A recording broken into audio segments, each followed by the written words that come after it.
As a leader of a team, it's also your responsibility to elevate the rest of the guys. You have to get them emotionally to want to be better. You have to get them to an emotional space where they wake up every morning driven to be the best version of themselves. And in practice, for me, it was a chance to drive them, to challenge them. And this is where you have to know your teammates. Because if it's late, you just had a back-to-back and you had practice the next day and you show up, and guys don't feel like going through the motions, don't feel like practicing. It's important to know each and every one of them individually, personally, because then you know what nerve to touch. And if practice is more intense and harder than a Game 7 will be, then a Game 7 will be easy. But if it's not, then that's when teams start folding and capitulating. I think the best way to prove your value is to work, is to learn, is to absorb, to be a sponge. But you always want to outwork your potential. As hard as you believe you can work harder than that. And that's what I tried to do when I first came in the league. But basketball is such a direct competition sport. That competitive nature, the work ethic, and curiosity. Because I asked a lot of questions. I would always sit down and just ask questions about certain games that I studied growing up. What actually happened there? What did you feel there? Why?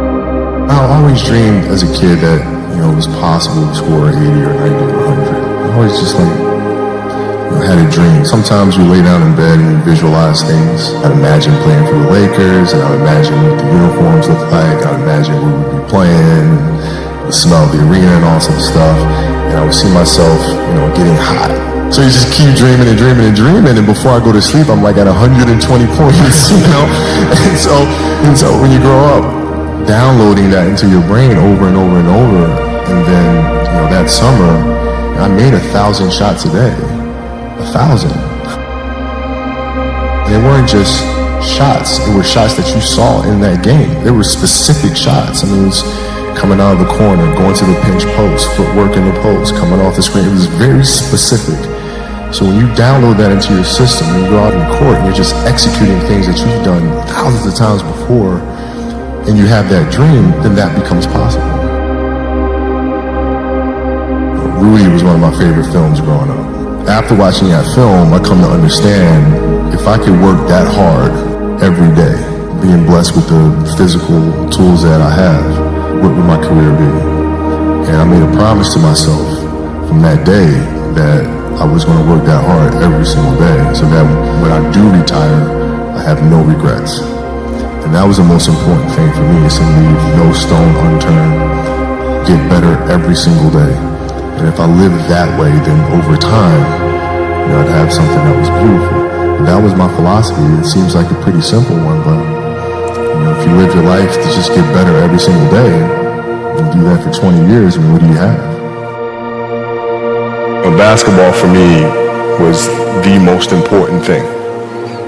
So everything I saw, whether it was TV shows, whether it was books I read, people I talked to, everything was done to try to learn how to become a better basketball player. Everything. And so when you have that point of view, then literally the world becomes your library to help you to become better at your craft. At 13 years old, I played the longer game, because my game wasn't about being better than you at 13. It was to be better than you when the chips are really on the line. So when you played at 13, I would size you up and see what your strengths and weaknesses are. How do you approach the game? Are you silly about it? Are you goofy about it? Are you good at it just because you're bigger and stronger than everybody else? Right? Or is there actually thought and skill that you put into it? Right? And when I'd play to my weaknesses. Because when you're playing summer basketball, there's so many games. So there's not a lot of skill work being done. So when are you going to get better? Right? When you're playing in competition situations, you're only playing to your strengths. Why? Because you want to win. Right? So what I would do, I was work on the things during those games that I was weak at. Left hand, post game, pull up jump shot.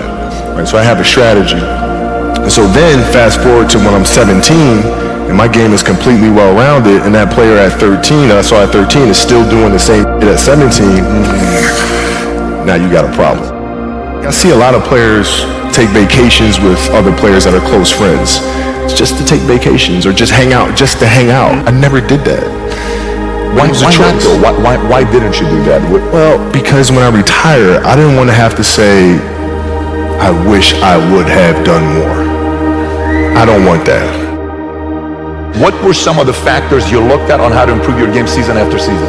The game itself it's a complicated answer. So there are very tactical things in terms of footwork and geometry of the court. So you're looking at the court and looking at the 45-degree angles that the court is shaped in and how it needs to operate. That's one component to it. So looking at spots on the floor where you can increase your efficiency. Right? You can be on the wing, but there's a certain spot on the wing that improves your angle to drive to the basket, right? So that sort of stuff. Footwork of the opposition, looking at the emotion of the opposition, their tendencies, their weaknesses, and all that stuff. Understanding the momentum of the game, how to create momentum shifts, where momentum shifts come from, all this sort of stuff. And then studying outside of that, right? Looking at different industries, looking at conductors, looking at writers, looking at actors and how they get into character, and then how do they keep themselves in that mental space. So looking at different industries, looking at nature itself, and learning from that and how you can incorporate that into the game. It's a lot of studying. What is the conversation like with your wife and kids to say, listen, this is what I'm doing? How did that conversation go? Well, with the kids, it's different. So like the communication with our children is that Pops is working hard. This is the level of attention to detail you need to have in everything you do. So it's setting the example. Same thing with my wife. My wife's a stay-at-home wife. It's the hardest job, man. So she works really hard at that. And so her attention to detail with that as well are examples for our children. And then for my wife, it's, she's as competitive as I am. She's just like, listen, man, if you're going to be out here training 8 hours a day, if you're going to spend 9 months out of the year away from your family, you better win the championship. But it's a balancing act, and that's the thing that's important, is understanding that we have to have so much energy. Because for like Natalia and Gianna when they were babies, especially Natalia because she was doing prime years, and I go to practice and I'd train and I'd play the game and I'd come home and I'd be sore and I'd be tired. And she wants to go swimming, she wants me to take her to the park, she wants to just jump on my back or whatever the case may be. You can't say, I'm too tired, I'm going to lay down. That's not fair. She doesn't know what the hell's going on, right? And if this was a game, you'd suck it up and play. I play games with the flu. I play games with 102-degree fever, man. Powerful. You can't do that. That is so powerful. Right? You gotta be on, man. Like sometimes I'd fly back. Like I'd play a game, and to not miss my daughter's birthday, I'd fly back, be there for her birthday, and then fly back with the team, just to make sure I don't miss anything. You gotta lead by example. Parents, you gotta lead by example. If you want your kids to do whatever it is they want to accomplish in life, you have to show them. You can't. You got to show them. And that's what I tried to do. Competitiveness inside was like, no, I'm going to do something in the next 20 years that is better than these last 20. What I have to do now is make sure that the people that we bring in, these obsessives that we bring in, are challenging themselves to do the best job that they think they can do. That's what I'm there for, is for them to constantly look in the mirror and self-assess and challenge themselves. If we have a project and you're saying, okay, I can do that, that's not the project we want. The projects that say, I don't know if I can animate that. I don't know how to write that story. I don't know how to do that. Those are the things we want, because through that curiosity, you'll reach a level that you didn't think was possible. What is your recruiting approach? So if you're sitting down with me, I'm somebody you really want me on the team. What's your approach to recruitment? You want first place, come play with me. You want second place, go somewhere else. The Mamba mentality simply means trying to be the best version of yourself. That's what the mentality means. It means every day you're trying to become better. And it's a constant quest. It's an infinite quest. So starting at the age of 2, when I first started playing the game, and on and on and on, I always asked questions. I always tried to get better every single day. At 2, I could dribble a basketball. I could shoot a basketball on the Nerf hoop at the house. And I would go to practice with my father. I would observe my father. I'd sit and watch games with him.